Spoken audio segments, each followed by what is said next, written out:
الحمد لله الذي لم يزل عالما قديرا حيا قيوما سميعا بصيرا حاكما ناعما عالما خبيرا واجدا ماجدا شاهدا نصيرا فأشهد أن لا إله إلا الله وحده لا شريك له وأكبره تكبيرا أرسله بالحق بشيرا ونذيرا وداعيا إلى الله بإذنه وسراجا وقمرا منيرا أما بعد فإن خير الحديث كتاب الله وخير الهدى وهدى محمد صلى الله عليه وسلم وشر الأمور محدثاتها وكل محدثة بدعة وكل بدعة ضلالة وكل ضلالة في النار. أعوذ بالله من الشيطان الرجيم. بسم الله الرحمن الرحيم. يا أيها الذين آمنوا اتقوا الله حق تقاته ولا تموتن إلا وأنتم مسلمون. يا أيها الناس اتقوا ربكم الذي خلقكم من نفس واحدة وخلق منها زوجها وبث منهما رجالا كثيرا ونساء واتقوا الله الذي تساءلون به والأرحام إن الله كان عليكم رقيبا. وقال سبحانه تعالى يا أيها الذين آمنوا اتقوا الله وقولوا قولا سديدا يصلح لكم أعمالكم ويغفر لكم ذنوبكم ومن يطع الله ورسوله فقد فاز فوزا عظيما. وقال سبحانه تعالى يا أيها الذين آمنوا اتقوا الله ولتنظر نفس ما قدمت لغد واتقوا الله إن الله خبير بما تعملون. وقال تعالى لا يستوي أصحاب النار وأصحاب الجنة أصحاب الجنة هم الفائزون.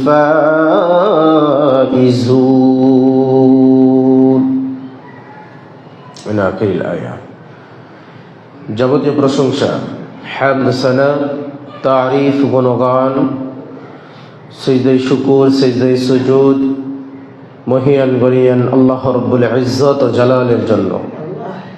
যে মহান রব্বুল ইজ্জত ও জালাল আমাদেরকে পৃথিবীর সমস্ত কাজ ছেড়ে দিয়ে প্রস্তুতি নিয়ে মসজিদে আসার তৌফিক যিনি আমাদেরকে দান করেছেন, সেজন্য মহান মুনিব আল্লাহ তাবারক ওয়া তাআলার বারগাহে অন্তরের অন্তঃস্থল থেকে শুকরিয়া আদায় করছি। সকলেই বলি আলহামদুলিল্লাহ। দুরূদ ও সালাম বর্ষিত হোক মানবতার মুক্তির দূত, মানবতার মহান দিশারি, সৈয়দুল আম্বিয়া, আশরাফুল আম্বিয়া, খাতিমুল আম্বিয়া, পৃথিবীর সর্বকালের সর্বযুগের সর্বশ্রেষ্ঠ মহামানব নবী মুহাম্মদুর রাসূলুল্লাহ সাল্লাল্লাহু আলাইহি ওয়াসাল্লামের উপর। আমরা গত মাসে জান্নাত এবং জান্নাতে ঘর নির্মাণ হয় এরকম কিছু আমলের কথা শুনেছিলাম, মনে আছে? তো কয়েকটা পয়েন্ট বাকি আছে, আমরা সেগুলো আজকে আলোচনা করব ইনশাআল্লাহ। জান্নাত যে নামাজ পড়ে সেও চায়, যে পড়ে না সেও চায়, তাই না? যিনি আজকে ফজর নামাজ ইমাম সাহেবের পিছনে মসজিদে পড়ছে, কেন পড়ছে? জান্নাতের জন্য না? আর যিনি ঘুমিয়ে কাটাইছে 9টা বাজে উঠছে, তাকেও এখন জিজ্ঞেস করলে কি বলবে? আমিও জান্নাতে যেতে চাই। বলেন, আপনি বুদ্ধিমান মানুষ, জ্ঞানী মানুষ, যাবে কে? যিনি ঘুমিয়ে কাটিয়েছে সে যাবে, না যে উঠে বিছনা থেকে এসে মসজিদে এসে ফজর নামাজ ইমাম সাহেবের পিছনে পড়ছে সে যাবে? বলেন। পুঞ্জি ছাড়া যদি বাজারে যান সদাই আনতে পারবেন? পুঞ্জি ছাড়া বাজারে গেলে সদাই দিবে? তা আল্লাহ এই জন্য বলে দিলেন, ইয়া আইয়ুহাল্লাযীনা আমানুত্তাকুল্লাহ, হে ঈমানদারগণ, আল্লাহরে ভয় করো। ওয়াল তানজুরু নাফসুম মা কদ্দামাত লিগাদ, আগামীকালের জন্য তুমি কিছু কি করে রাখো? সঞ্চয় প্রেরণ করে রাখো, পুঞ্জি সংগ্রহ করে রাখো, যেটা তোমার আগামীকালের কাজে আসবে। আজকে তুমি 1000 টাকা ইনকাম করছো, পুরোটা আজকে খরচ করে ফেলো না, পুরোটা আজকে খরচ করে না। কালকে তুমি কাজ করতে পারবা না, না পারবা, আর কোনো কি নাই, নিশ্চয়তা। হতে পারে তুমি অসুস্থ হয়ে যাবে, হতে পারে তুমি অ্যাক্সিডেন্ট হবে, হতে পারে তুমি কাজ পাবে না, কিন্তু আগামীকালের জন্য কিছু তুমি রেখে দাও। তা আমরা দুনিয়াতে এইভাবেই চলি, তাই না?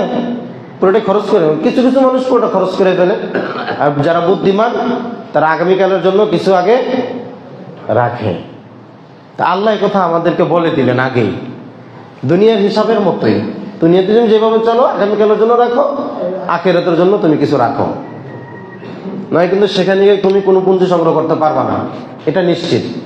দুনিয়াতে কালকে না পারলে পরশু পারবা, কিন্তু মৃত্যু ঘন্টা বেজে গেলে এরপর থেকে আখিরাতে পুঁজি আর তুমি কি করতে পারবা না, সংগ্রহ করতে পারবা না, সম্ভব? এই জন্য আমাদের প্রিয় নবী মুহাম্মদ রাসূলুল্লাহ সাল্লাল্লাহু আলাইহি ওয়াসাল্লাম বলেন যে ইত্তাকিন নার ওয়ালাউ বিশিক্কিন তামরা, যে তোমরা জাহান্নাম থেকে বাঁচার প্রাণপণ চেষ্টা করো। যদি তোমার বাঁচার মতো কোনো কিছু না থাকে, তুমি এক টুকরা খেজুরের বিনিময় হলো কি করো, জাহান্নাম থেকে বাঁচার চেষ্টা করো। আজকে 1 সেকেন্ড সময় আমার যতটা উপকারে আসবে, আজকে 1 পয়সা, 5 পয়সা, 10 পয়সা, 25 পয়সা, যেটা আমরা ছোটবেলায় দেখেছি আস্তে আস্তে এটা চল উঠে গেছে, তাই না? এখন মানে 1 টাকা 2 টাকাও উঠে যাচ্ছে, 5 টাকাও উঠে যাচ্ছে, 10 টাকা ভিক্ষুকরা দিল তেমন খুশি হয় না, তাই না? মানে টাকার চল উঠে যাচ্ছে। তাই আমরা 100-200 টাকাও যদি বলি, মানে কম টাকা, হ্যাঁ? তো আজকে 1 পয়সাও আপনার যতটা উপকারে আসবে, 1 পয়সা যেটা চল নাই সেটাও আপনার যতটা উপকারে আসবে, বিচারের মাঠে আদম সন্তানকে আল্লাহ জিজ্ঞাসা করবেন, তুমি কি পুরো পৃথিবীর সমস্ত সম্পদের বিনিময়ে আমার আযাব থেকে বাঁচতে চাও? আদম সন্তানকে ডেকে বলবেন, তুমি কি পুরো পৃথিবীর যত সম্পদ আছে, পুরো পৃথিবীতে কত সম্পদ আছে হিসাব করা সম্ভব? সম্ভব তো আর না। এই পুরো সম্পদের বিনিময়ে তুমি কি আমার আযাব থেকে বাঁচতে চাও? আদম সন্তান বলবে, অবশ্যই আমি পুরো সম্পদের বিনিময়, পুরো পৃথিবীর বিনিময়ে আমি আপনার আযাব থেকে বাঁচতে চাই। আল্লাহ তার ওই চাওয়াটা নাকচ করে দিবে, তার ওই চাওয়াটাকে কি করে দিবেন? নাকচ করে দিবেন। তার মানে ওই কিয়ামতের মাঠে পুরা পৃথিবী পরিমাণ সম্পত্তি দিয়েও তার কোনো কাজে আসবে না, আজকের 1 পয়সা তার যতটা কাজে আসবে, আজকে দুনিয়ার 1 পয়সা তার যতটা কাজে আসবে, কিয়ামতে পুরো পৃথিবীটাও তার হয়ে গেলেও কোনো কাজে আসবে না। তো এখন আমাকে কি করতে হবে? আগামীকালের পুঁজি সংগ্রহ করতে হবে। পরের আয়াতে আল্লাহ বলে দিলেন, ওয়ালা তাকুনু কাল্লাযীনা নাসুল্লাহা ফাআনসাহুম আনফুসাহুম। যারা দুনিয়াতে আল্লাহরে ভুলে গেছে, দুনিয়াতে যারা আল্লাহকে ভুলে গেছে, আল্লাহ বিচারের মাঠে তাদেরকে ভুলে যাবে। ভুলে তার কেউ ভুলে যায় না। যখন কোদাল যা কূপ মারে মাটিতে, আল্লাহ না, কঠিন একটা সমস্যায় পড়ে, অজান্তেই বের হয়ে যায় আল্লাহ। আল্লাহর কেউ ভুলে না। যারা অবিশ্বাসী, নাস্তিক, মুরতাদ, আল্লাহ তাদের কথাও কোরআনে তুলে ধরলেন যে তারা যখন গভীর সমুদ্রে চলে যায়, সেখানে যখন তাদেরকে জলোচ্ছ্বাস পেয়ে বসে, তখন তারা তাদের অজান্তেই ডেকে বসে আল্লাহকে, ডেকে বসে আল্লাহকে ডেকে বসে। ভুলে যাওয়া মানে কি? যারা আল্লাহর বিধিবিধানকে উপেক্ষা করে চলে, যারা দুনিয়াতে আল্লাহকে ভুলে গেছে, বিচারের মাঠে আল্লাহ তাদেরকে ভুলে যাবেন। অন্য জায়গায় আল্লাহ বলেন, وَكَذَلِكَ أَتَتْكَ آيَاتُنَا فَنَسِيتَهَا وَكَذَلِكَ الْيَوْمَ تُنسَى। যারা আল্লাহর আয়াতকে অস্বীকার করেছে, যারা আল্লাহর আয়াতের মুখাপেক্ষী হয় নাই, আল্লাহর আয়াতের বিরোধিতা করেছে, আল্লাহর আয়াতকে ভুলে গেছে, আল্লাহ বলছেন ওয়াকাযালিকাল ইয়াউমা তুনসা। বিচারের মাঠে আল্লাহ তাদেরকে ভুলে যাবেন। আর আল্লাহ যাকে ভুলে যাবেন, তাকে উদ্ধারের জন্য যদি পৃথিবীর সবচেয়ে, আদম থেকে নিয়ে কিয়ামত পর্যন্ত সবচেয়ে ক্ষমতাধর ব্যক্তি ফেরাউনকেও আনা হয়, সম্ভব? নিজেই তো বিপদে ফেরাউন, তাই না? ফেরাউন নিজেই কি বিপদে না? ফেরাউনের থেকে কঠিন বিপদে কি আমরা আছি? হ্যাঁ?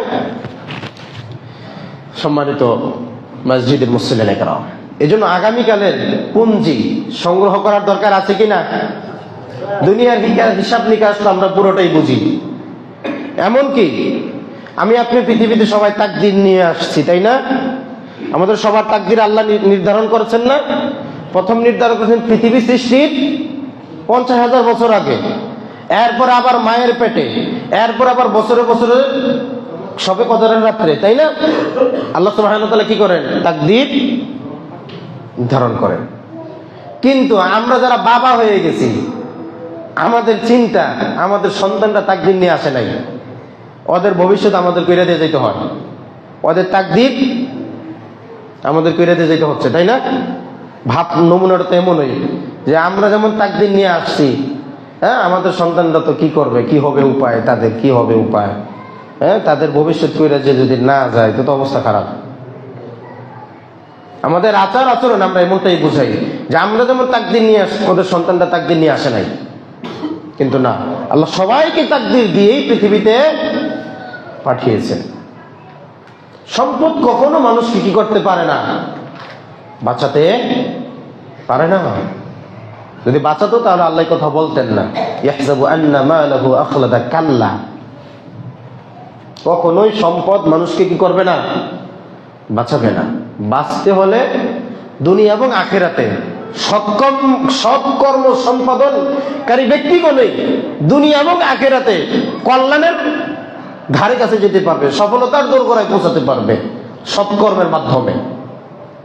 দেখেন টাকাওয়ালাদের, ক্ষমতাশালীদের অবস্থা, আজ ভালো কাল খারাপ, একথা আল্লাহ বলে দিলেন। কুলিল্লাহুম্মা মালিকাল মুলকি তু'তিল মুলকা মান তাশা ওয়া তানজিউল মুলকা মিম্মান তাশা ওয়া তু'ইজ্জু মান তাশা ওয়া তুযিল্লু মান তাশা বিয়াদিকাল খায়র। কবি খুব চমৎকার করে বলেছেন না, নদীর কুল ভাঙ্গে অকুল ভাঙ্গে, ভাঙ্গে নদীর দুকুল। এই তো নদীর খেলা সকালবেলা, ধনীরে তুই ফকির সন্ধ্যাবেলা। এ কথার মানে বুঝেন না আপনি? 10-12 বছর আগে যাদেরকে অপমান করলো, যাদেরকে শাস্তি দিল, তারা তাদের সম্মান ফিরে পেল, তারা তাদের আজাদির স্বাদ পেল, তারা আবার তাদের আগের অবস্থানে ফিরে গেল। আবার 10-12 বছর যারা রাজত্ব করলো, ক্ষমতা ছিল, হই হুল্লোড় করে পৃথিবীতে চললো, কোনো কিছুর অভাব তারা ফিল করলো না একদিনের জন্য, মুই কি হনুরে এই স্লোগানই চললো, এই চেতনা নিয়েই চললো। আজকে তাদের কি দুর্বিষহ অবস্থা। চোখের সামনে ফেরাউনের ঘটনা যাবো কেন? আমি আমার চোখের সামনে বাস্তব ঘটনা ঘটতেছে, সেগুলো থেকে আমার শিক্ষা নিতে হবে। ফেরাউনের ঘটনা তো 40-50 বছর ধরে শুনলাম বই, তাই না? নমরুদের ঘটনা তো শুনলাম ওই সারা জীবন ভর, আবু জাহেলের ঘটনা, আবু লাহাবের ঘটনা তো সারা জীবন ভর শুনলাম। চোখের সামনে যাদের দৃষ্টান্ত আল্লাহ আমাদের সামনে তুলে ধরলেন, সেগুলো থেকে শিক্ষা নিতে হবে না? আল্লাহ বলে দিলেন, ও তো ইজ্জু মান তাশা, আল্লাহ যাকে চান ইজ্জত দেন, অত জিল্লু মান তাশা, যদি সে তার ইজ্জত রক্ষা করতে না পারে আল্লাহ আবার তাকেই জিল্লতি দান করেন। ইজ্জত দিলে ইজ্জতটা কি করতে হবে? রক্ষা করতে হবে। যদি রক্ষা না করে আল্লাহ বলেন অত জিল্লু মান তাশা, যখনই চাইবেন আল্লাহ তাকে আবার জিল্লতি দিয়ে দিবেন। টেনে হিচড়ে তার সম্মানের চূড়া থেকে টেনে হিচড়ে তাকে নেমে পায়ের নিচে তারা আস্ত করে নিক্ষেপ করবেন আল্লাহ। কথা আল্লাহ বলে দিলেন, কারণ আল্লাহ বলে দিয়েছিলেন বিয়াদিকাল খাইর, সমস্ত কল্যাণ কার হাতে? সমস্ত কল্যাণ কার হাতে? আল্লাহর হাতে। সমস্ত কল্যাণ আল্লাহর হাতে। তুলিজুল লাইলা ফিন নাহার, তিনি চাইলেই রাত্র দিনে পরিবর্তন হয়। ও তুলিজুন নাহার ফিল লাইল, তিনি চাইলেই দিন গিয়ে রাত্র চলে আসে। তিনি যদি চান আর কখনো পৃথিবীতে সূর্য উঠবে না, পৃথিবীর সমস্ত মানুষ মিলে, সমস্ত বিজ্ঞানী মিলে, সমস্ত সায়েন্টিস্টরা মিলে, পৃথিবীর সব দেশের সমস্ত মহান বিজ্ঞানীরা মিলেও পৃথিবীতে 1 মিনিটের জন্য সূর্য তুলতে পারবে? পারবে? এই কথা আল্লাহ বলে দিলেন, তুলিজুল লাইলা ফিন নাহার ওয়া তুলিজুন নাহারা ফিল লাইল, তিনি রাত্রকে দিনে পরিবর্তন করেন, দিনকে রাত্রতে পরিবর্তন করেন। এটা কারো ক্ষমতা নাই। যে আল্লাহ অন্য জায়গায় বলে দিলেন ইব্রাহিম আলাইহিস সালামের এক ঘটনায়, যে আল্লাহ বলেন, আলাম তারা ইলাল্লাযী হাজ্জা ইব্রাহিম ফি রাব্বিহি আন আতাহুল্লাহুল মুলক। ফিরাউন যখন ইব্রাহিম বলল আমার রব এমন এক রব, আমার রব এমন এক রব, তিনি পূর্ব দিকে সূর্য উঠান, পশ্চিম দিকে অস্ত যায়। ইয ক্বালা ইব্রাহিম রাব্বিয়াল্লাযী ইউহয়ী ওয়া ইউমীত, আমার রব এমন এক রব যিনি জীবন দান করেন, যিনি মৃত্যু দেন। তখন ফিরআউন বলে উঠল ইব্রাহিম আলাইহিস সালামের প্রশ্নের এই কথার ভিত্তিতে, ক্বালা আনা ইউহয়ী ওয়া ইউমীত, আমিও জীবন দিতে পারি, আমিও মৃত্যু দিতে পারি, আমিও জীবন দিতে পারি, আমিও মৃত্যু দিতে পারি। তারপরে ইব্রাহিম আলাইহিস সালাম বলেন, ক্বালা ইব্রাহিম ফাইন্নাল্লাহা ইয়াতি বিশ-শামসি মিনাল মাশরিকি ওয়াল মাগরিব, ঠিক আছে বুঝে নিলাম তুমি জীবন দিতেও পারো, নিতেও পারো, কিন্তু আমার রবের আরেকটা বৈশিষ্ট্য হচ্ছে কি, তিনি সূর্য পূর্ব দিকে উদিত করেন, পশ্চিম দিকে সূর্যকে অস্তমিত করেন। তুমি পারলে পশ্চিম দিক থেকে সূর্যটা উঠিয়ে পূর্ব দিকে অস্তমিত করো।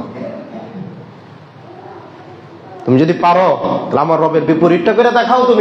তুমি তো বলে দিলা যে আনা রব্বুকুমুল আলা, আমি সবচেয়ে বড় রব, আমারে কে পায়? আমাকে কে পায়?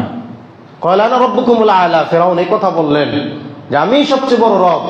তাহলে তুমি বলো আমার রব তো পূর্ব দিকে সূর্য উঠান, পশ্চিম দিকে অস্তমিত করেন, তুমি আজকে একদিনের জন্য সূর্যটা পশ্চিম দিকে তোলো, সকালবেলা, সন্ধ্যাবেলা পূর্ব দিকে অস্তমিত করো। কারো বাবার ক্ষমতা আছে? পারবে কেউ? ফিরআউন পেরেছে? কেউ পেরেছে? পারবে? পারবে না। এই জন্য সম্মান যে আল্লাহ তাবারাক ওয়া তাআলা যতটুকু দেন অতটুকু কি করতে হবে? রক্ষা করতে হবে। যদি না করেন যে কোনো সময় আল্লাহ কি করবেন? জিল্লতে দিবেন, অপমানিত করবেন, লাঞ্ছিত করবেন, লাঞ্ছিত করবেন, মানুষের সামনে মুখ দেখানোর মতো পরিস্থিতি তার থাকবে না। যদিও বর্তমান সময়ের মানুষের শরম, হায়া, লজ্জা কমে গেছে। শরম, হায়া বা লজ্জা যেটাই বলি সেটা কি হয়ে গেছে? কমে গেছে। অথচ আপনি এটার মূল্য বুঝেন না। আপনার মেয়েটা জর্জেটের কাপড়ের হাতা বানিয়ে তার হাত দেখায়, জামা পরে একটা এই হাতাটা দেয় জর্জেট কাপড়ের, যা দেখা যায়। আপনার মেয়ে এমন এক বোরখা পরে, এটাকে বোরখা বলে না বর্তমানে তো। বোরখা, এটা তো বোরখা না, এটাতে কি একটা অবস্থা। এই ফ্যাশনেবল বোরখা এগুলো পরে ঘুরতেছে। আপনার যদি ন্যূনতম ব্যক্তিত্ব থাকতো, আত্মমর্যাদা থাকতো, মান সম্মান থাকতো, আপনার সামনে আপনার মেয়ে, আপনার বোন, আপনার স্ত্রী এভাবে চলতে পারে না। আপনার হায়া কমে গেছে এই জন্য পারে, লজ্জা কমে গেছে এই জন্য পারে। আপনার ছেলেটা কি করতেছে? হাফ প্যান্ট পরে। কি পরে? আপনার ছেলে কি পরে আপনার বাড়িতে? হাফ প্যান্ট পরে। হাফ প্যান্ট, যেটাকে কি বলে, এটারে খেলোয়াড়রা যেগুলো খেলে, ফুটবল খেলে, এগুলো পরে বাড়িতে ঘুরে। তোমার যদি ন্যূনতম শরম থাকতো, তোমার বাড়ি তোমার মা থাকে, তোমার বোন থাকে, তোমার দাদি থাকে, তোমার চাচি থাকে, এই সমস্ত মহিলাদের সামনে তুমি অর্ধলুঙ্গ হয়ে ঘুরতেছো, একটু লজ্জা, একটু হায়া যদি থাকতো, ন্যূনতম আত্মমর্যাদা যদি থাকতো, এটা কোনো আত্মমর্যাদা সম্পূর্ণ মানুষের পক্ষে সম্ভব না। আপনি কিছু বলতেছেন না, কারণ আপনারও কমে গেছে। অথচ নবী সাল্লাল্লাহু আলাইহি ওয়াসাল্লাম বলেন, আল হায়াউ বিল ঈমান, আল ঈমানু বিল জান্নাহ। লজ্জাটাই হচ্ছে ঈমান, আর ঈমানটাই হচ্ছে জান্নাত। লজ্জা আছে তো ঈমান আছে, ঈমান আছে তো জান্নাত আছে। লজ্জা নাই তো ঈমান নাই, ঈমান নাই তো জান্নাত নাই। কিসের নামাজ পড়েন আপনি মসজিদে এসে? পারলেন না তো আজও পর্যন্ত। এত খুতবা শুনলেন আপনি, এত বক্তব্য শুনলেন আপনি, আজও পর্যন্ত আপনার মেয়েটাকে আপনি লাইনে আনতে পারলেন না পোশাক আশাকে। আজও পর্যন্ত আপনার ছেলেটাকে আপনি লাইনে আনতে পারলেন না পোশাকে আশাকে, বেশভূষার চাল চলনে পারেননি আপনি। আপনার পরকালের পাথেও কি? আপনি পাথেও পাঠালেন, নামাজ পড়লেন, রোজা রাখলেন, দান করলেন, হজ করলেন, সব করলেন, কিন্তু ছেলে মেয়ে ঠিক মতো লালন পালন করলেন না। উত্তরটা আল্লাহ কোরআনের সূরা আহজাবের 67-68 নম্বর আয়াত থেকে নিয়ে নেন। আল্লাহ বলেন, وقالوا ربنا إنا أطعنا سادتنا وكبراءنا فأضلونا السبيلا ربنا آتهم ضعفين من العذاب والعنهم لعنا كبيرا। আপনার সব আমল আছে, কিন্তু আপনার প্রজন্মকে আপনি ঠিকমতো করতে পারলেন না। ওই প্রজন্মরা বিচারের মাঠে আল্লাহরে বলবে, হে আমার রব, ক্বালু রব্বানা, হে আমার রব, তারা সেদিন বলবে। সন্তানরা, কর্মীরা, অনুসারীরা সেদিন বলবে, ইন্না আতা'না, আমরা যাদের আনুগত্য করেছি, আমরা যাদের অনুসরণ করেছি, আমার পিতার অনুসরণ করেছি। মেয়ে বলবে মায়ের অনুসরণ করেছি, খালার অনুসরণ করেছি, দাদি নানির অনুসরণ করেছি। কর্মী বলবে আমার এমপি সাহেবের অনুসরণ করেছি। কর্মী বলবে আমি আমার চেয়ারম্যানের, মেম্বারের, আমি আমার সভাপতির, সেক্রেটারির অনুসরণ করেছি। সবাই সবারটা বলবে, বইলা বলবে। তাদের কারণে আজকে আমরা কি হয়েছি? গুমরা হয়েছি, পথভ্রষ্ট হয়েছি। রব্বানা আতিহিম দিফাইনি মিনাল আযাব, আল্লাহ আমার যতটা আযাব তুমি আমার জন্য ফিক্সড করেছো, নির্ধারণ করেছো, আমার জন্য যতটা আযাব, তার দ্বিগুণ শাস্তি আমার নেতারে দাও, আমার বাপরে দাও, আমার মারে দাও। আমার যতটা দিবা আল্লাহ, আমার জন্য যতটা নির্ধারিত, আমার অপরাধের জন্য, আমার পাপের জন্য, আমার গুনাহের জন্য, আমার জুলুমের জন্য যতটা আযাব আমার জন্য নির্ধারণ হয়েছে, তার দ্বিগুণ আযাব তাদেরকে আল্লাহ দাও। এবার বলেন, আপনার নামাজ কি কাজে আসবে যদি ছেলে মেয়ে ঠিক করতে না পারেন? এবার বলেন, আপনার যাকাত, আপনার হজ, আপনার ভালো কাজ কি কাজে আসবে যদি ছেলে মেয়ে ঠিক করতে না পারেন? কি কাজে আসবে? কি কাজে আসবে বলেন? বাড়ি গাড়ি এগুলো কি কাজে আসবে ছেলে মেয়ে ঠিক করতে না পারেন? আল্লাহ তো এই জন্য আগেই বারবার বলে দিলেন, আগামীকালের জন্য প্রেরণ করো, প্রেরণ করো, আগামীকালের জন্য সঞ্চয় সংগ্রহ করো। আগামীকাল তুমি তো সুযোগ পাইবা না। আর একজন মানুষের জন্য এর থেকে বড় অ্যাচিভমেন্ট আর কি আছে তার সন্তান থেকে? সন্তানের থেকে বড় সম্পদ পৃথিবীতে আর আছে? বলেন, আছে? আপনার সন্তানের মাথায় পিস্তল থেকে গত কয়েক সপ্তাহ আগে দেখছেন একটা শিশু সিলেট থেকে হারিয়ে গেছে, তার বাবা মা ঘোষণা দিছে যা চাইবে তা দিব, আমার মেয়েকে ফিরে দাও। মুনতাহার কথা কি বলেছে? আমার মেয়ে চাই, আমার সন্তান চাই, যা চাইবে তাই দিব। তার মানে কি ওই বাবা মার কাছে সন্তানের দাম বেশি না সম্পদের দাম বেশি? আমার আপনার কাছেও তো তাই।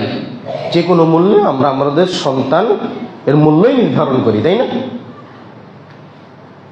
সম্পদ এক পাশে, সন্তান এক পাশে, মানুষ কোনটা নিবে? নিঃসন্দেহে সন্তান। তো এই সন্তান বিরুদ্ধে দাঁড়িয়ে যাবে আর কি করবে? আল্লাহ বলে দিলেন তাকদা তাহতা আকদাম।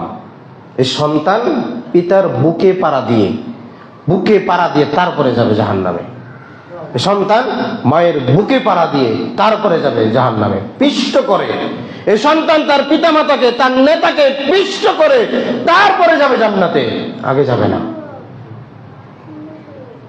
তাদের জন্য আপনি হালাল হারামের চিন্তা করেন না। আপনি যতই নিঃস্বার্থ হন, আপনার সন্তান কিন্তু এই চিন্তাই করবে না। সে বলবে নিজে বাঁচলে বাপের নাম, নিজে বাঁচলে বাপের নাম।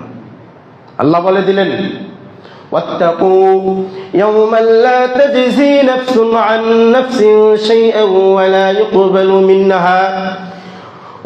يقبل منها شفاعة ولا يؤخذ منها عدل ولا هم ينصرون واتقوا يوما لا, সেই দিনকে তোমরা ভয় করো, সেই দিনকে তোমরা ভয় করো।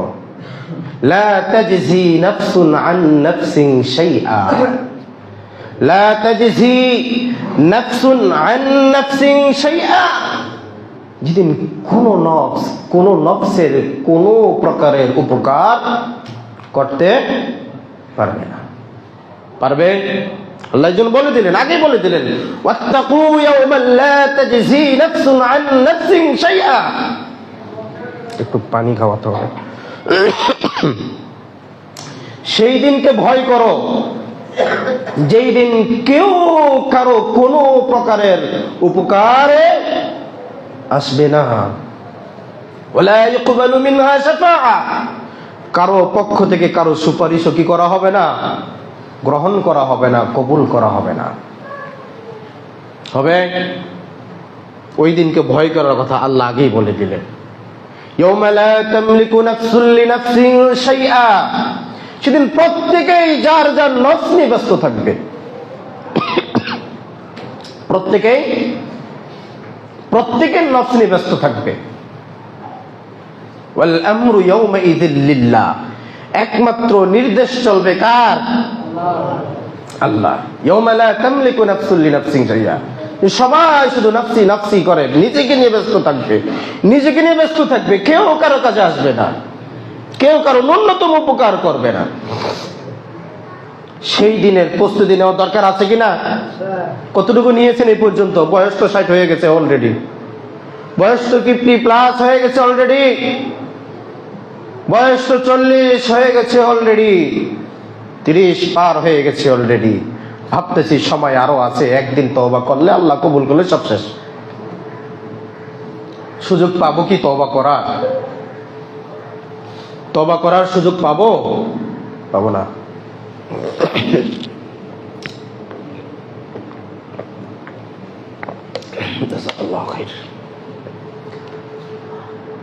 ভাবতেছি যে সময় অনেক আছে, কিন্তু আপনি যে বয়সে আছেন, আপনার বয়সী লোক মারা যায় না? আপনি যে বয়সে আছেন আপনার ওই বয়সের লোক মারা যায় না? 20 বছরের লোক মারা যায় না পৃথিবী থেকে? 10 বছরের লোক মারা যায় না পৃথিবী থেকে? 30 বছরের ঘরের লোক মারা যায় না পৃথিবী থেকে? প্রত্যেক বয়সের মানুষই পৃথিবীতে প্রতিদিন মারা যাচ্ছে। এই যে 300 ফিট হলো, এই যে 300 ফিট হলো এক মৃত্যুপরী রাস্তা, 7টা রাগামাথায় অ্যাক্সিডেন্টের ঘটনা, এমনকি প্রতিদিনই ঘটে, তাই না? মানুষ মারা যাচ্ছে, আপনি ভাবতেছেন, আপনি মানে বিষয়টা আপনি একটু চিন্তা করে দেখেন। আপনি সুন্দর মতো আপনি যে গাড়িতে চড়ছেন ওই গাড়ির ড্রাইভার একবারে পারফেক্ট গাড়ি চালাচ্ছে সুন্দর মতো, আপনার গাড়ি অ্যাক্সিডেন্ট করার কোনো সম্ভাবনাই নাই, কিন্তু পিছনে যে চালাচ্ছে অথবা সামনে যে চালাচ্ছে সাইডে যে চালাচ্ছে তার 19-20 হলে আপনার অবস্থা শেষ। এজন্য নিজের গাড়ির ড্রাইভারের বলে হোক অথবা অন্যের গাড়ির ড্রাইভারের বলে হোক, যে কোনো মুহূর্তে যে কোনো সময় যে কোনো পরিস্থিতিতে আপনার কি হয়ে যাবে, দুর্ঘটনা চলে আসবে না? আপনি ভাবতেছেন আমি তো ঠিক মতো সবসময় ঠিক মতো মোটরসাইকেল চালাই, আমার কিছু হবে না। দুর্ঘটনা যখন চলে আসবে আপনার অভিজ্ঞতা, আপনার এক্সপিরিয়েন্স, হ্যাঁ, তারপরে আপনার নিজের প্রতি নিজের যে আত্মবিশ্বাস, কোনোটাই কাজে আসবে না। এই জন্য আমাদেরকে পৃথিবীর যে মোহ আমাদেরকে পেয়ে বসেছে এটা কাটিয়ে উঠতে হবে। বাস্তবতায় আমাদেরকে কি করতে হবে? বাস্তবতায় আমাদেরকে সামনে অগ্রসর হতে হবে। একবারে নিঃস্বার্থ হয়ে যায় না, সন্তানের পিছনে পুরোটা ইনভেস্ট করেন না। নিজের জীবনের সময় থেকে নিজের আখিরাতের জন্য একটু ইনভেস্ট করুন। নিজের জীবনের উপার্জিত সম্পদ থেকে নিজের জন্য আখিরাতের জন্য একটু ইনভেস্ট করুন। আখিরাতে একটু ইনভেস্ট করুন, সময় ইনভেস্ট করুন, সম্পদ ইনভেস্ট করুন, আমল দ্বারা নিজেকে তৈরি করুন। তারা আল্লাহ তো বলে দিয়েছেন যে জীবন এবং মৃত্যু আল্লাহ সৃষ্টি করেছেন শুধুমাত্র লিয়াবুলুয়াকুম আইয়ুকুম আহসানু আমালা। আল্লাহ শুধু দেখতে চান যে কে উত্তম আমল করে। শুধু এই জন্যই তিনি জীবন এবং মৃত্যু সৃষ্টি করেছেন। তা আপনি আসলে কি প্রস্তুত আছেন? আজকে যদি মালাকুল মউত আসতে পারে না, আমি অধম নাদানের কাছে যদি আজকে মালাকুল মউত আসে, আমি কি গ্যারান্টি দিতে পারবো, এটা বলতে পারবো যে আমি আজকে পর্যন্ত মালাকুল মউতের সাথে সাক্ষাতের জন্য পুরোপুরি প্রস্তুত? আছে কি এই সময়? পৃথিবীতে আমাদের প্রিয় নবী মুহাম্মদ রাসূলুল্লাহ সাল্লাল্লাহু আলাইহি ওয়াসাল্লামের কাছে মালাকুল মউত এসে বললেন, আপনাকে আপনার রব এখতিয়ার দিয়েছে, আপনি চাইলে আপনার হায়াত কি করতে পারেন, বৃদ্ধি করে টেনে নিয়ে যেতে পারেন আপনি যতক্ষণ চান।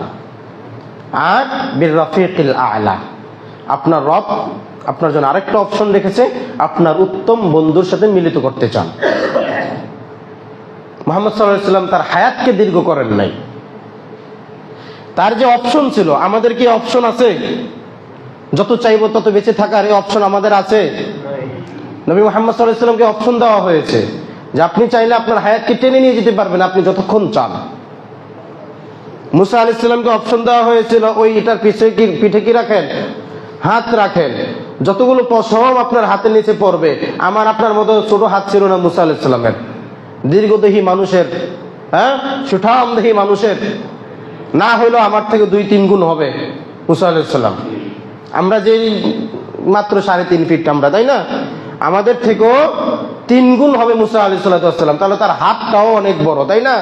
আর তার হাতের নিচে যতগুলো পশম পড়েছে, বলছে এরকম হায়াত আল্লাহ আপনাকে আরো দিবেন। মুসা আলাইহিস সালাম কি বলেছেন? তারপরে আপনাকে মরতে হবে। তো বলছে তাহলে এখনই মরে যাই, এই অপশনও নেন নাই। এই জন্য আমাদেরকে যেই সময়টা আল্লাহ সুবহানাহু ওয়া তাআলা নিয়ামত হিসেবে দিয়েছেন, পেয়েছি, জীবনের এই পর্যায়ে এসে গেছি, যে কোনো সময় রবের ডাকে সাড়া দিয়ে চলে যাব।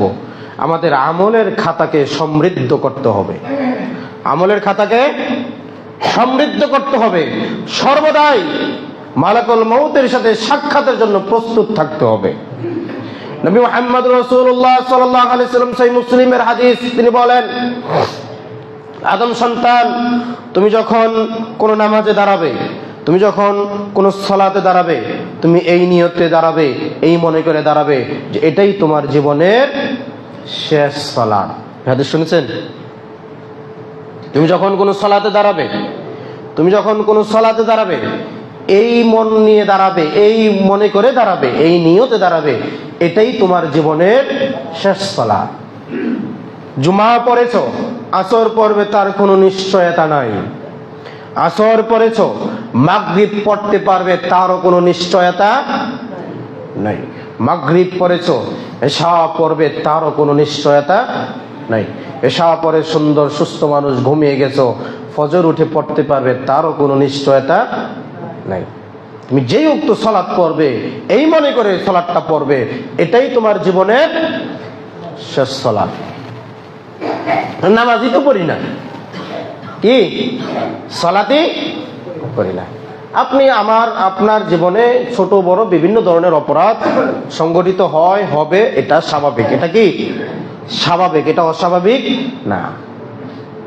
কিন্তু কোন মানুষ যদি সালাত ছেড়ে দেয়, কোন মানুষ যদি সালাত ছেড়ে দেয়, তাকে বাঁচানোর, জাহান্নাম থেকে বাঁচানোর কোনো ধরনের কোনো ফাঁকফোকর নাই। কিন্তু আমি আপনি যেমন অনেক অপরাধ করেছি, শিরিক করি নাই, যেমন অনেক অপরাধ করেছি, শিরিক করি নাই, বিদআত করি নাই, কিন্তু নামাজ পড়েছি, নামাজ পড়েছি। আপনি বাঁচতে পারবেন। যে নামাজ পড়েছে তারকে বাঁচানোর কি আছে? সুযোগ আছে, অপশন আছে। কিন্তু যে নামাজ পড়ে না তাকে বাঁচানোর কোনো সুযোগ নাই, তাকে বাঁচানোর কোনো সুযোগ নাই। আমাদের প্রিয় নবী মুহাম্মদ সাল্লাল্লাহু আলাইহি ওয়াসাল্লাম যে সুপারিশ করবেন, কাদের জন্য সুপারিশ করবেন? ওই হাদিসটাতে কি বলা হয়েছে? উম্মতের কবিরা গুনাহগার ব্যক্তিদের জন্য তিনি কি করবেন? সুপারিশ করবেন। কাদের জন্য সুপারিশ করবেন? উম্মতের কবিরা গুনাহগার ব্যক্তিদের জন্য তিনি সুপারিশ করবেন। তার মানে অপরাধ করেন, কবিরা গুনাহ হয়েছে, অনেক হয়েছে, এখনো হচ্ছে, সালাত আছে, ইমানের শিরিক নাই, নবী সাল্লাল্লাহু আলাইহি ওয়াসাল্লামের সুপারিশ পাবেন ইনশাআল্লাহ। কিন্তু সালাত নাই, সালাত নাই, নবী সাল্লাল্লাহু আলাইহি ওয়াসাল্লামের সুপারিশও নাই। আর হাদিসে বলা হয়েছে নবী সাল্লাল্লাহু আলাইহি ওয়াসাল্লামের সুপারিশ ছাড়া কোনো মানুষ জান্নাতে যাবে না। নবী সাল্লাল্লাহু আলাইহি ওয়াসাল্লামের সুপারিশ ছাড়া কোনো মানুষ জান্নাতে যাবে না। আর সেখানে বেনামাজি নবী সাল্লাল্লাহু আলাইহি ওয়াসাল্লামের সুপারিশ পাবেই না। নামাজ না পড়লে কি হবে? এই ইমান ঠিক আছে। এই স্লোগানের ব্যক্তিরা দিও গিয়ে এই স্লোগান পিটায়া লাল করে ফেলবে ফেরেশতারা। তো বলতেছিলাম পরকালের পাথেও আমল, ইমান, কিছু আমল সংগ্রহ করতে হবে, ইমান শিরিক মুক্ত রাখতে হবে, আমলগুলো বিদআত মুক্ত রাখতে হবে, বিশুদ্ধ ইমান, বিশুদ্ধ আমল, এগুলো আমাদেরকে পরকালে প্রেরণ করতে হবে। আর এই আমলের মধ্যে যে অল্প আমলে বেশি বেনিফিট পাওয়া যায়, এর মধ্যে কয়েকটা আমরা গত এক মাস আগে জুমায় শুনেছিলাম যে 7টা, সেখানে আমরা শুনেছিলাম যে 7টা আমলে আল্লাহ সুবহানাহু ওয়া তাআলা জান্নাতে কি করে দিবেন? ঘর বানিয়ে দিবেন। আরো কয়েকটা বাকি আছে, আমরা বাকি সময়ে সংক্ষিপ্ত আকারে এগুলো শুনে নেই। 8 নম্বর, নবী সাল্লাল্লাহু আলাইহি ওয়াসাল্লাম তিনি বলেন, আনা যাঈমুন বিবাইতিহি ফি রাবাদিল জান্নাহ। নবী সাল্লাল্লাহু আলাইহি ওয়াসাল্লাম জান্নাতের পাদদেশে দাঁড়িয়ে, জান্নাতের পাদদেশে দাঁড়িয়ে এক শ্রেণীর ব্যক্তির জন্য অপেক্ষা করবেন। কি করবেন? জান্নাতের দরজা কার জন্য সর্বপ্রথম খোলা হবে? মুহাম্মদ সাল্লাল্লাহু আলাইহি ওয়াসাল্লামের জন্য। সর্বপ্রথম জান্নাতে কে ঢুকবেন? মুহাম্মদ সাল্লাল্লাহু আলাইহি ওয়াসাল্লাম ঢুকবেন। আর সেই নবী তিনি ঢুকতে গিয়ে সেখানে আগে চলে যাবেন, গিয়ে সেখানে দাঁড়িয়ে থাকবেন এক শ্রেণীর ব্যক্তির জন্য। তাদের বৈশিষ্ট্য কি? নবী সাল্লাল্লাহু আলাইহি ওয়াসাল্লাম বলেন, লিমান তারাকাল মারআ ওয়া ইন কানা হিক্কান, লিমান তারাকাল মারআ ওয়া ইন কানা হিক্কান। যে ব্যক্তি নিজে সঠিক হওয়ার পরেও তর্ক এড়িয়ে চলে, নিজে সঠিক হওয়ার পরেও ঝগড়া এড়িয়ে চলে, যে ব্যক্তি নিজে সঠিক হওয়ার পরেও ঝায় ঝামেলা এড়িয়ে চলে, আরেকজনে মিথ্যাই তাকে দোষারোপ করতেছে বা মিথ্যা জিনিস নিয়ে তর্ক করতেছে, আমি বুঝতেছি যে আমি 100% আমি সঠিক, তারপরেও সে তর্ক করে না, ঝগড়া করে না, মারামারি এড়িয়ে চলে, বিবাদ এড়িয়ে চলে, নবী সাল্লাল্লাহু আলাইহি ওয়াসাল্লাম বলছেন এই ব্যক্তির জন্য আমি নবী জান্নাতের পাদদেশে দাঁড়িয়ে অপেক্ষা করব। আর আমাকে কেউ যদি চোখ রাঙ্গানি দেয়, আমি প্রতি উত্তরে গালিগালাজ করি, কেউ আমাকে মুখ দিয়ে গালিগালাজ করলে, ধমক দিলে, আমি কি করি? হাত ব্যবহার করি মুখের বিপরীতে। আমার সাথে কেউ যদি হাত ব্যবহার করে, হাতের বিপরীতে আমি তার সাথে লাঠির ব্যবহার করি। কেউ যদি আমার সাথে লাঠির ব্যবহার করে, লাঠির বিপরীতে আমি তার সাথে চাক্কু, ছুরি, দা, কুড়াল নিয়ে ব্যবহার করি।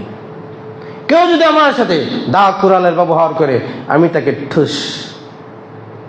এই হচ্ছে আমাদের চরিত্র। তার মানে যে কোনো মূল্যে আমাকে উপরে থাকতে হবে, যে কোনো মূল্যে আমাকে উপরে থাকতে হবে। ইসলাম সর্বদাই নমনীয় হতে শিখায়। আল্লাহ বলেন,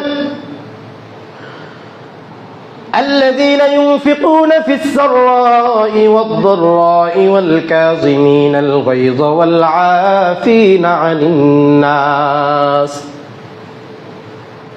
চারটা বৈশিষ্ট্যের কথা আল্লাহ বলেন, শেষের দুই বৈশিষ্ট্য এই আলোচনার সাথে আসে। সেটা কি? এক, তোমাকে রাগ যখন উঠবে, তোমার যখন রাগ হবে, রাগ উঠবে, তুমি রাগকে নিয়ন্ত্রণ করবে। কি করবে? রাগকে নিয়ন্ত্রণ করবে।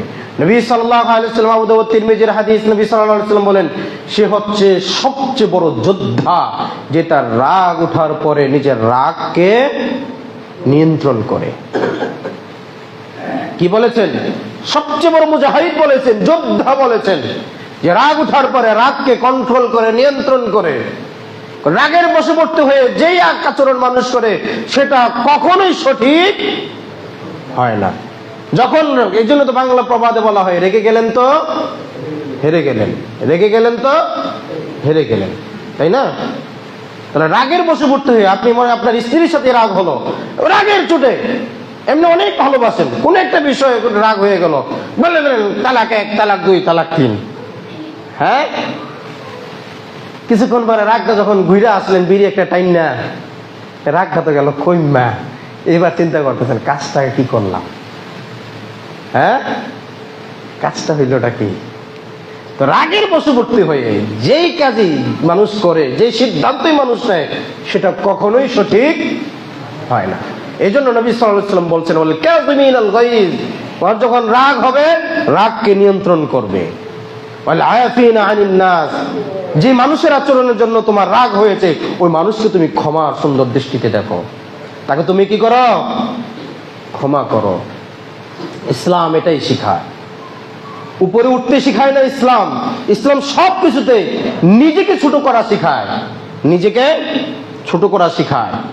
কিন্তু আমাদের ওই যে অহংকার, দাম্ভিকতা, হ্যাঁ, এটা আমাকে কি করতে দেয় না? নমনীয় হতে দেয় না।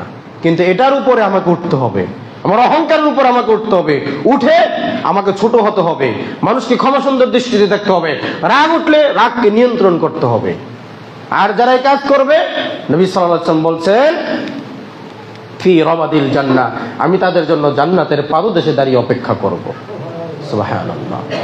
2 নাম্বার, ওয়া ইন কানা মুহিক্কান ওয়া ফি বাইতিন ফি ওয়াসাতিল জান্নাহ লিমান তারাকাল কাযিবা ওয়া ইন কানা মাজিহান। নবী সাল্লাল্লাহু আলাইহি ওয়াসাল্লাম বলেন, যারা হাসি ঠাট্টার ছলেও মিথ্যা বলা থেকে বিরত থাকে, কৌতুক করে না, নাটক করে, সিনেমা করে, বা আমাদের মধ্যে যারা মানুষকে হাসাতে পারে, তারা কি দিয়ে মানুষকে হাসায়? সত্য দিয়ে না মিথ্যা দিয়ে? মিথ্যা দিয়ে।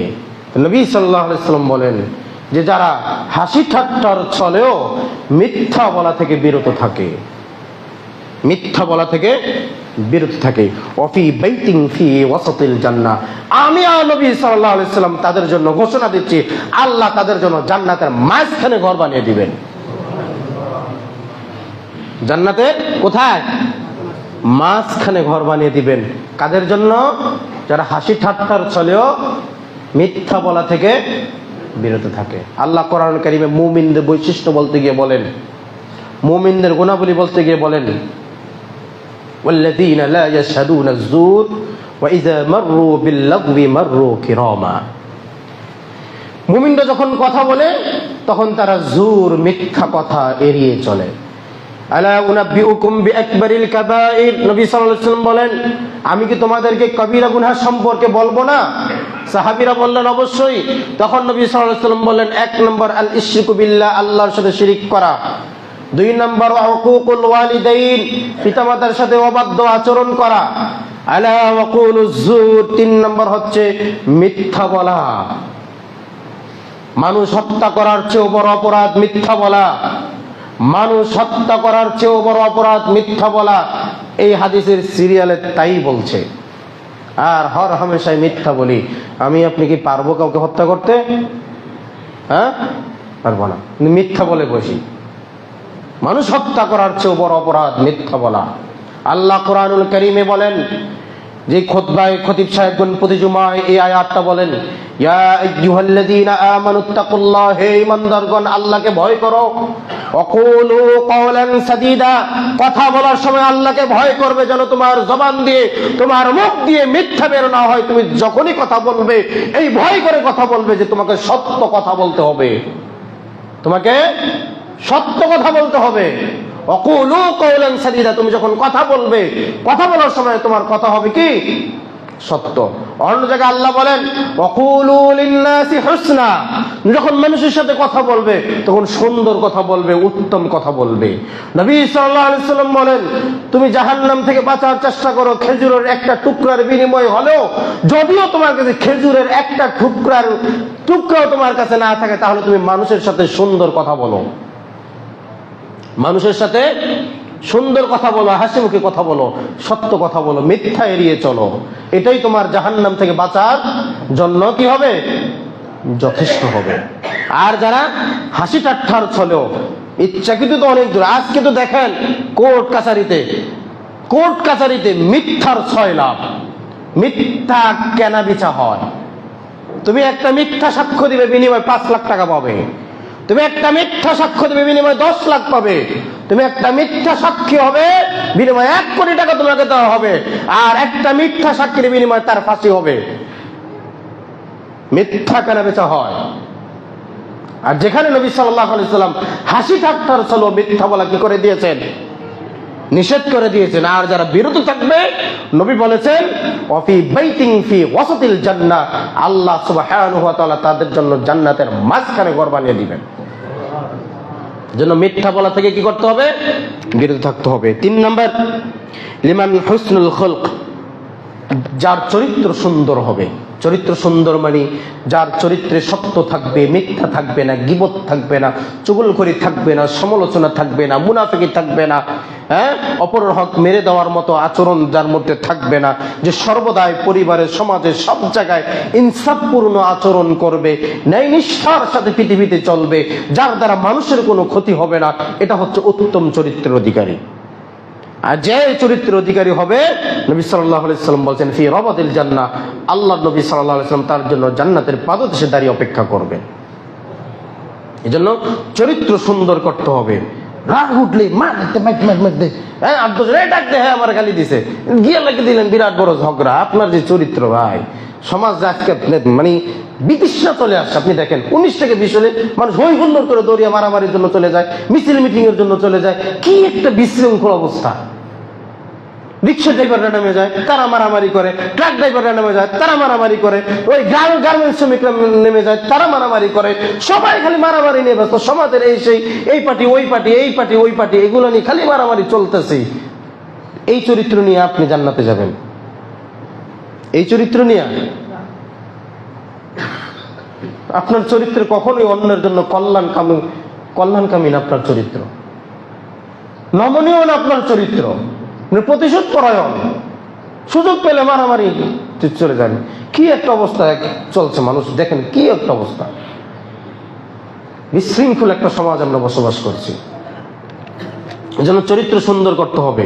চরিত্র কখনো আঘাত করা যাবে না, কারো হক নষ্ট করা যাবে না, কারো ক্ষতি করা যাবে না। 9 নম্বর, আল্লাহর সন্তুষ্টির জন্য মানুষকে ভালোবাসতে হবে। কার জন্য? আল্লাহর জন্য। সে আওয়ামী লীগ করে, এই জন্য আওয়ামী লীগ হলে আওয়ামী লীগকে ভালোবাসবে, বিএনপিকে ঘৃণা করবে। সে বিএনপি করে, এই জন্য বিএনপি হলে বিএনপিকে ভালোবাসবে, আওয়ামী লীগকে ঘৃণা করবে। সে জামাত জাতীয় পার্টি করে, এই জন্য সে যার যার দলের লোককে ভালোবাসবে, বাকিকে ঘৃণা করবে। এই দলের ভিত্তিতে ভালোবাসা হবে না। ভালোবাসতে হবে ইমানের ভিত্তিতে, ইসলামের ভিত্তিতে। হোক সে আরাকানের মানুষ, হোক সে ফিলিস্তিনের মানুষ, হোক সে লেবাননের মানুষ, হোক সে সৌদি, কুয়েত, কাতার, বাহরাইনের মানুষ, হোক সে বাংলাদেশের মানুষ, হোক সে কাশ্মীরের মানুষ, পাকিস্তানের মানুষ, ভালোবাসা হবে স্রেফ ইসলামের ভিত্তিতে, ইমানের ভিত্তিতে, কোন দলের ভিত্তিতে নয়। এই দলাদলি ইসলাম হারাম করে দিয়েছে। এই দলাদলির জন্য আজকে আপনি বিএনপিকে ক্ষমতা নেওয়ার জন্য আপনার জীবনের ঝুঁকি নেন, আওয়ামী লীগকে ক্ষমতা নেওয়ার জন্য আপনি আপনার জীবনের ঝুঁকি নেন, জামাতকে ক্ষমতা নেওয়ার জন্য আপনি আপনার জীবনের ঝুঁকি নেন, অন্যান্য গণতান্ত্রিক দলকে ক্ষমতা নেওয়ার জন্য আপনি আপনার জীবনের ঝুঁকি নেন। আপনাকে গণতন্ত্র প্রতিষ্ঠা করতে হবে, এই স্লোগান আপনি রাজপথে নিয়ে দেন, অথচ আল্লাহ আপনার চরিত্র কোরআন তুলে দেন। আল্লাহ বলেন, ওয়াইযা লাকুল্লাযীনা আমানু ক্বালু আমান্না, তারা যখন মসজিদে থাকে, তারা যখন ওয়াজে থাকে, তারা যখন আলেম ওলামাদের সাথে থাকে, তখন বলে যে কোনো মূল্যে তাওহীদ প্রতিষ্ঠা হোক, এটা আমরা চাই।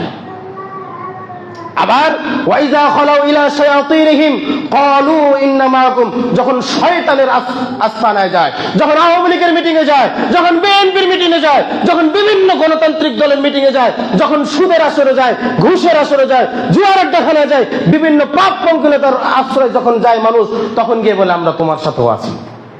মসজিদে এসে বলে সকল বিধান বাতিল করো, ওহীর বিধান কায়েম করো, আর রাজপথে গিয়ে বলে গণতন্ত্র কায়েম করো। আল্লাহ তাদের চরিত্র তুলে ধরলেন যে তারা হচ্ছে মুনাফিক। তারা কি মুনাফিক? আপনি আমি মুসলিম হিসাবে আমাদের সর্বদাই দিনে রাত্রে স্মরণে শয়নে স্বপ্নে আমাদের একটাই টার্গেট, একটাই উদ্দেশ্য, যে সোনালী যুগ আমাদের খলাফে রাশিদার চলে গেছে, ওই খিলাফত আবার ফিরিয়ে আনা, ওই খিলাফত আবার ফিরিয়ে আনা। না আপনার পরিশ্রম, আপনার শত চেষ্টা শুধু আওয়ামী লীগের জন্য আর বিএনপির জন্য, খেলাফত আর নিয়ে একদিন আপনি চিন্তা করেন না, অথচ আপনি মুসলিম। আপনি বলেন যে তাদের যুগটা খুব সুন্দর ছিল, খুব ভালো ছিল, ইসলামের সোনালী যুগ ছিল। কই সোনালী যুগ ফিরিয়ে আনার জন্য আপনার কি চেষ্টা আছে? নাই। এজন্য আপনার ভালোবাসা হবে স্রেফ কিসের ভিত্তিতে? ইসলামের ভিত্তিতে, ইমানের ভিত্তিতে, কোন দলাদলির ভিত্তিতে না। তারপরে লিমান আতামুত তাআম, যারা মানুষকে খাদ্য খায় আল্লাহ সন্তুষ্টির জন্য, ওয়া আফসুস সালাম, এবং ব্যাপকভাবে সালাম দেয়। 3 নম্বর রাসূলুন নিয়াম, এবং রাত্রে তাহাজ্জুদ সালাত আদায় করে যখন মানুষ ঘুমিয়ে থাকে। এই কাজ যারা করবে, আল্লাহ নবী সাল্লাল্লাহু আলাইহি ওয়াসাল্লাম 1 নম্বর ভালোবাসবে আল্লাহর জন্য, 2 নম্বর মানুষকে খাদ্য খাওয়াবে, 3 নম্বর বেশি বেশি সালাম দিবে, 4 নম্বর তাহাজ্জুদ সালাত পড়বে। নবী সাল্লাল্লাহু আলাইহি ওয়াসাল্লাম বলেন, ইন্না ফিল জান্নাতি গুরাফান যাহিরুহা ওয়া বাতিনুহা মিন যাহিরুহা, এমন একটা জান্নাত আল্লাহ সুবহানাহু ওয়া তাআলা ওই ব্যক্তিকে দিবেন যার বাহির থেকে ভিতরে দেখা যায়, ভিতর থেকে বাহিরে দেখা যায়, বাহির থেকে ভিতর দেখা যায়, ভিতর থেকে বাহিরে দেখা যায়। এত চাকচিক্যপূর্ণ একটা জান্নাত দিবেন যাদের এই 4টা গুণ থাকবে, যাদের এই 4টা গুণ থাকবে। মানুষ আল্লাহর জন্য ভালোবাসবে, মানুষকে খাদ্য খাওয়াবে আল্লাহ সন্তুষ্টির জন্য, বেশি বেশি সালাম দিবে, 4 নম্বর তাহাজ্জুদ পড়বে, তাদের জন্য ওই জান্নাত, যে জান্নাত বাহির থেকে ভিতর দেখা যায়, ভিতর থেকে বাহিরে দেখা যায়। 10 নম্বর দিনে এবং রাত্রে 10 বার সূরা ইখলাস যে ব্যক্তি পড়বে, 10 বার সূরা ইখলাস যে ব্যক্তি পড়বে, আল্লাহ সুবহানাহু ওয়া তাআলা তাদের জন্য জান্নাতে ঘর বানিয়ে দিবেন। 10 বার সূরা ইখলাস পড়তে কয় মিনিট সময় দরকার? আধা ঘন্টা? ওই যে সেকেন্ড দেখেন আমি পড়ি, কুল হুয়াল্লাহু আহাদ আল্লাহুস সামাদ লাম ইয়ালিদ ওয়া লাম ইউলাদ ওয়া লাম ইয়াকুল লাহু কুফুয়ান আহাদ, 4 সেকেন্ড। কয় সেকেন্ড? 4 সেকেন্ড। 10 বার পড়তে কয় সেকেন্ড লাগবে? বিসমিল্লাহ সহ ধরেন 1 মিনিট, 1.5 মিনিট। 1.5 মিনিট সময় যদি কোনো ব্যক্তি প্রতিদিন এই সূরা ইখলাস তেলাওয়াতের পিছনে ব্যয় করে, 10 বার সূরা ইখলাস পাঠ করে, আল্লাহ নবী মুহাম্মদ রাসূলুল্লাহ সাল্লাল্লাহু আলাইহি ওয়াসাল্লাম বলেন আল্লাহ তার জন্য জান্নাতে ঘর বানিয়ে দিবেন। আল্লাহ সুবহানাহু ওয়া তাআলা যে আলোচনা শুনেছি তার উপর আমাদেরকে আমল করার তৌফিক দান করুন, আমিন। ওয়া আখিরু দাওয়াকুম আলহামদুলিল্লাহি রাব্বিল আলামিন। আব্দুল হালিম ইসলামের ইস্তেহার এই যে আরিফ নিয়ে না, তিনি তার মা এবং ছেলে আমরা হজে যাব। ইন্নাল হামদুলিল্লাহ ওয়া সলাতু ওয়া সালামু আলা রাসূলিল্লাহ ওয়া আলা আলিহি ওয়া আসহাবিহি ওয়া মান ওয়ালা, আম্মা বা'দ, আউযু বিল্লাহি মিনাশ শাইতানির রাজীম। বিসমিল্লাহ।